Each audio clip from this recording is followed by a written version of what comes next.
प्यारे बच्चों, नमो नमः।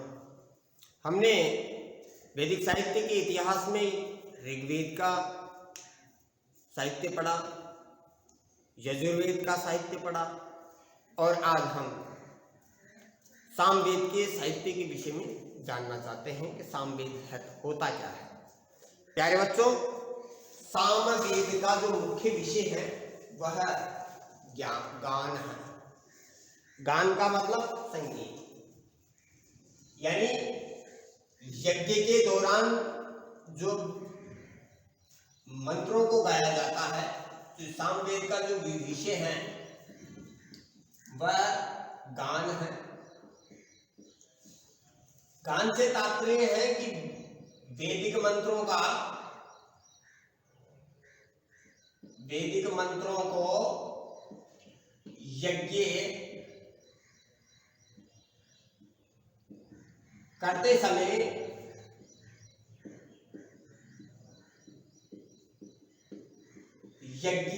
यज्ञ करते समय जो ऋत्विक हैं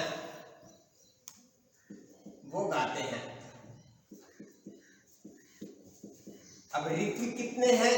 ऋत्विक हैं चार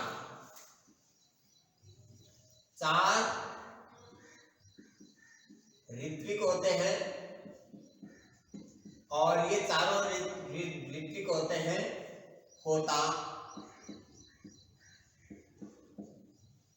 ये जो चारों ऋत्विक होते हैं ये यज्ञ के प्रधान होते हैं।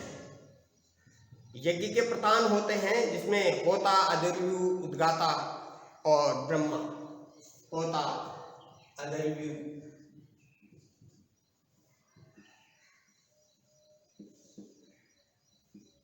उद्गाता और ब्रह्मा, ये चारों ऋत्विक यज्ञ को संपादन करते हैं।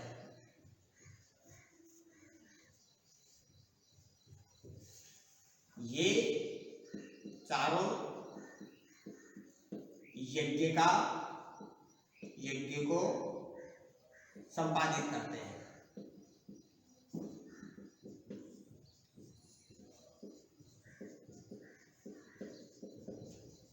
यानी यज्ञ के दौरान जब गान किया जाता है,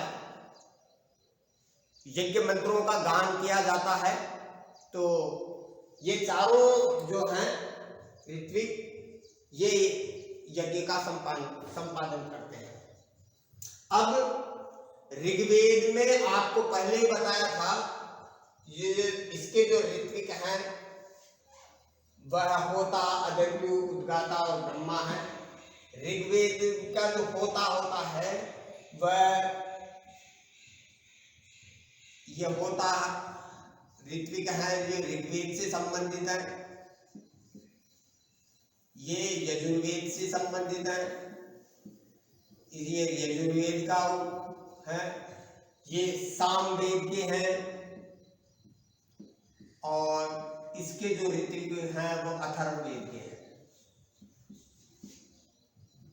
अथर्ववेद के ऋत्विक हैं। प्यारे बच्चों, यज्ञ का जो होता क्या होता है कि ऋग्वेद में जो मंत्र हैं उनका जो संकलन करने का काम होता करता है। यजुर्वेद से जो मंत्र होते हैं उनका जो गान है वो अदर्व्यु कहलाता है। सामवेद में उन मंत्रों को गाता है वो उद्गाता कहलाता है। और ये जो यज्ञ किया जाता है उसका जो प्रमुख कर्ता धर्ता ब्रह्मा होता है। प्यारे बच्चों, हमने आपको पहले ही बताया था कि सामवेद जो वेद व्यास जी हैं, वेद व्यास जी इन्होंने वेदों का संकलन किया और वेदों का संकलन करके चारों वेदों का ज्ञान अपने शिष्यों को दिया। जिनमें पेल थे इनको ऋग्वेद का ज्ञान दिया, ये यजुर्वेद का ज्ञान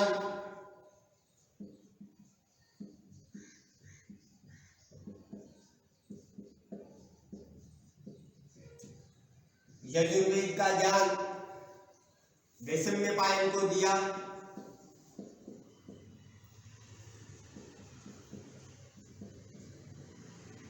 और अथर्ववेद ये सामवेद का ज्ञान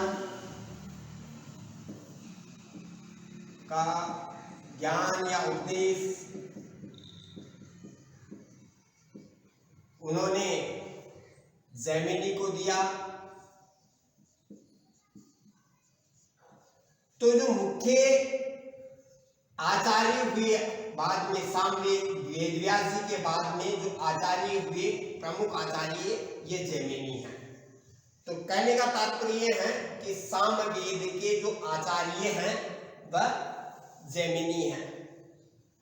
जैमिनी सामवेद के प्रमुख आचार्य हैं। जैमिनी ने अपने शिष्य सुमंतु को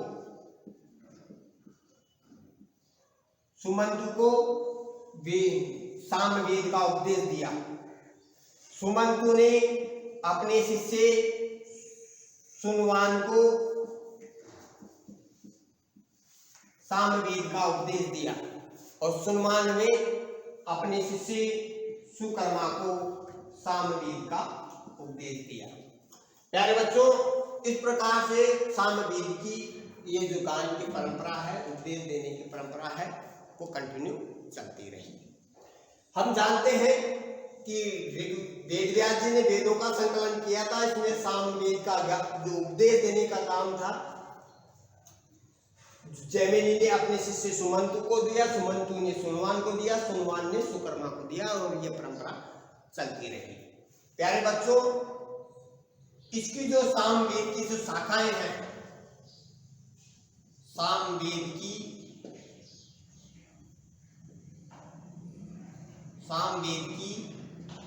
3 शाखाएं हैं।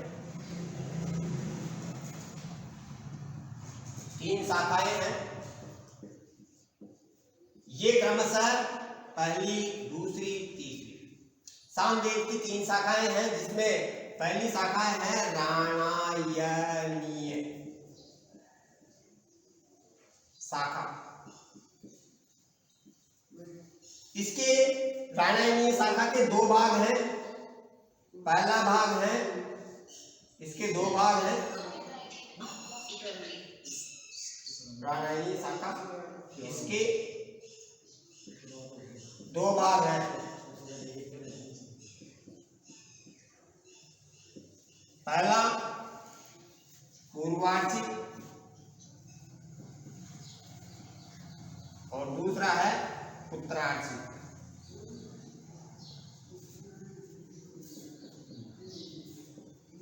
पूर्वार्चिक शाखा में 4 कांड हैं। 4 कांड, 6 अध्याय और 605 मंत्र हैं।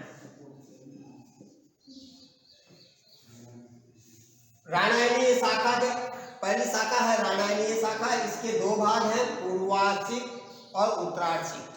पूर्वार्चिक जो है उसमें पूर्वार्चिक भाग में 4 कांड, 6 अध्याय और 605 मंत्र हैं और उत्तरार्चिक में 21 अध्याय हैं।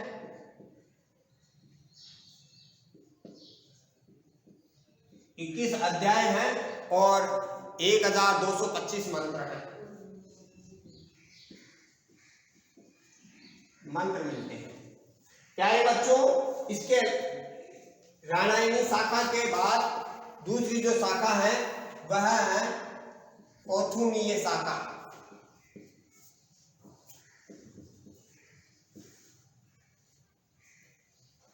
कौथुमीय शाखा में 1875 मंत्र हैं।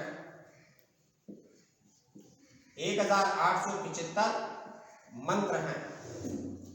और जो तीसरी है जैमिनीय शाखा,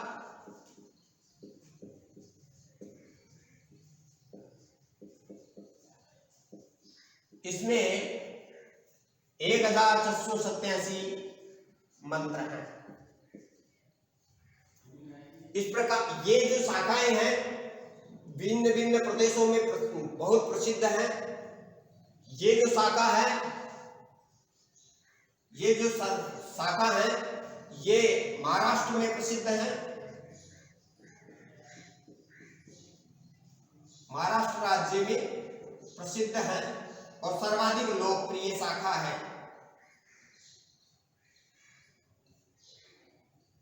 प्रसिद्ध है, सर्वाधिक लोकप्रिय है, पूरे भारत में लोकप्रिय है ये प्राणायामीय शाखा। फिर बाद में आती है कौथुमीय शाखा। ये शाखा गुजरात में सर्वाधिक प्रसिद्ध है। गुजरात राज्य में सर्वाधिक प्रसिद्ध है। और तीसरी जो शाखा है जैमिनीय शाखा, ये कर्नाटक राज्य में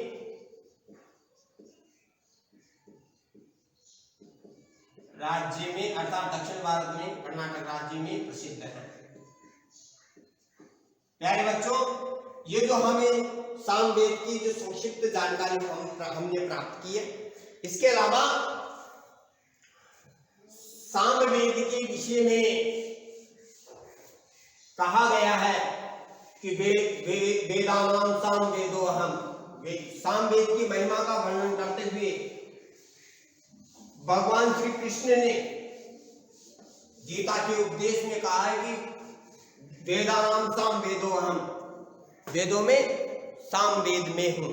और शौनक ने भी कहा है समानो यो वेति सह वेद तत्वम जानाति, यानी वेद के तत्व को वही जान सकता है, वेद के रहस्य को वही जान सकता है जो सामवेद को जानता है, ये शौनक ऋषि ने कहा।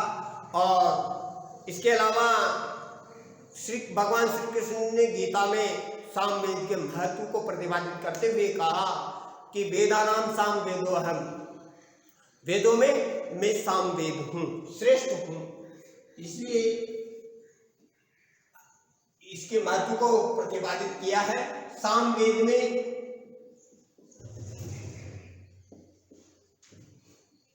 6 विकार हैं। कितने विकार हैं? 6 साम विकार होते हैं, प्राप्त होते हैं। पहला है विकार। विकार से तात्पर्य है स्वर जब गान करते हैं, मंत्र का गान करते हैं, मंत्र का गान करते समय स्वरों में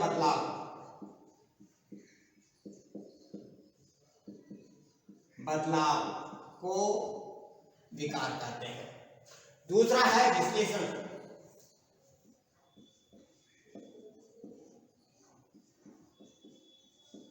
विश्लेषण का मतलब होता है कि मंत्र का गान करते समय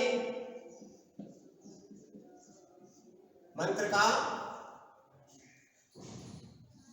का गान करते समय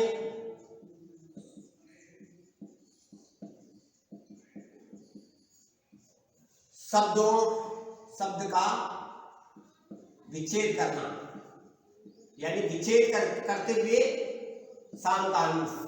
सामवेदों को पढ़ना। फिर होता है तीसरा है विकर्षण। विकर्षण से तात्पर्य क्या है कि किसी भी स्वर है, लघु है तो उसको दीर्घ करना, और दीर्घ है तो उसको प्लुत करके बोलना। तो यानी किसी भी स्वर है, किसी एक स्वर को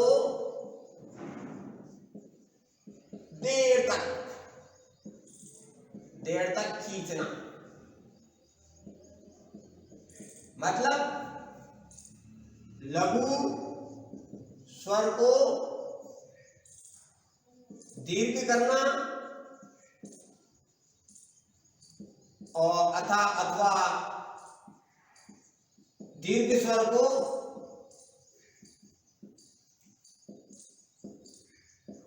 प्लुत करना।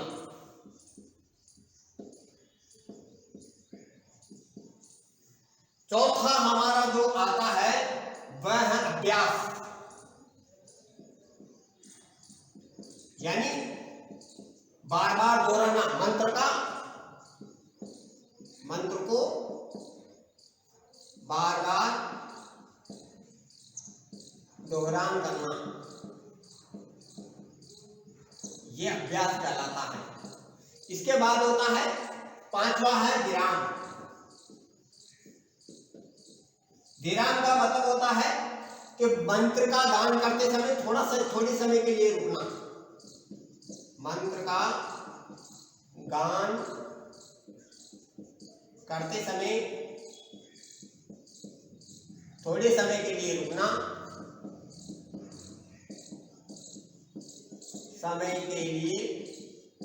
रुकना, ये विराम कहलाता है। और छठा प्रयोग है स्टॉप। इसमें क्या होता है कि आलाप योग्य, जिनका हम आलाप ले सकते हैं गान करते समय, तो आलाप योग्य जो स्वर हैं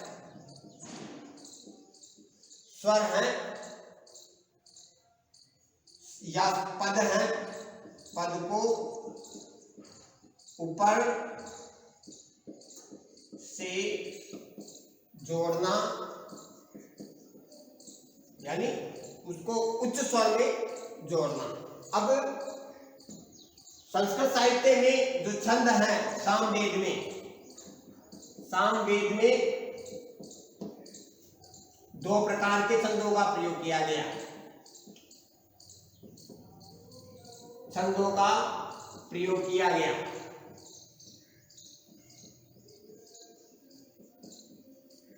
पहला है गाथा और दूसरा है प्रगाथा। गाथा और प्रगाथा। गाथा का प्रगाथा से तात्पर्य समझो जगती छंद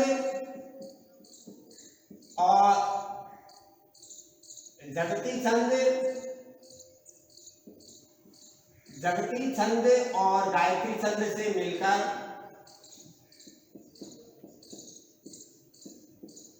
प्रगाथा छंद बनता है।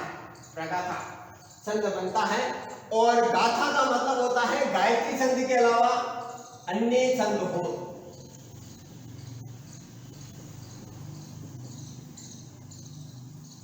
अन्य छंदों का प्रयोग किया गया, जिसमें त्रिष्टुप है, अपना जो अनुष्टुप छंद है, ये छंदों का प्रयोग किया जाता। मुख्यतः गाथा और प्रगाथा दो छंदों का प्रयोग किया गया। सामवेद में ही 7 स्वरों का प्रयोग किया गया। सामवेद में 7 स्वरों का प्रयोग हुआ। 7 छंदों में नाम है इनके। पहला षडज,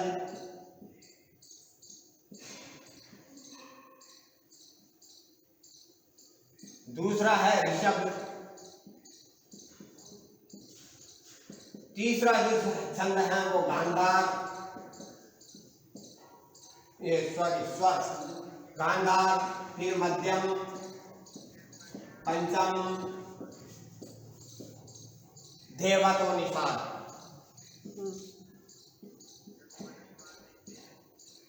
ये 7 स्वर हैं। इन 7 स्वरों के अलावा 3 ग्राम हैं, जिसमें मंद, मध्यम और तीव्र ये हैं। और मूर्छना है, वह है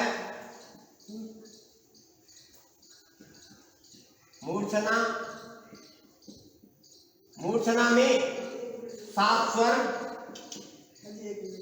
आते हैं और 3 ग्राम आते हैं। मूर्छना में 7 स्वर 3 ग्राम आते हैं। और ग्राम जो मंत्र हैं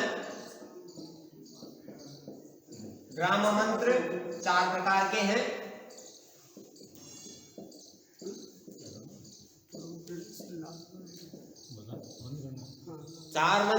चार प्रकार के हैं।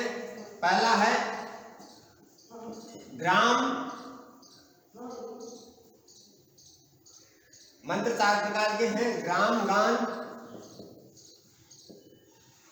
दूसरा है आरण्य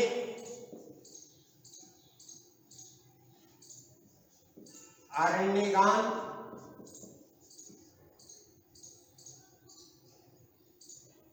गान मंत्र। गान मंत्र 4 प्रकार के हैं। ग्राम गान, आरण्य गान, ऊह गान और उइये गान।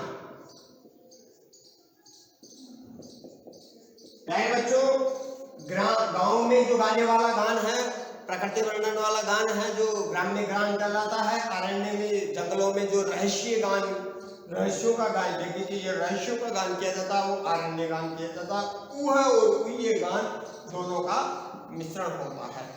साम गान 5 प्रकार के हैं। 5 प्रकार के हैं। पहला है प्रस्ताव, दूसरा है उद्गीत, तीसरा है प्रतिहार, चौथा है उद्रव और 5वां है निधान। प्यारे बच्चों, इस प्रकार हमने आज सामवेद का अध्ययन किया। धन्यवाद।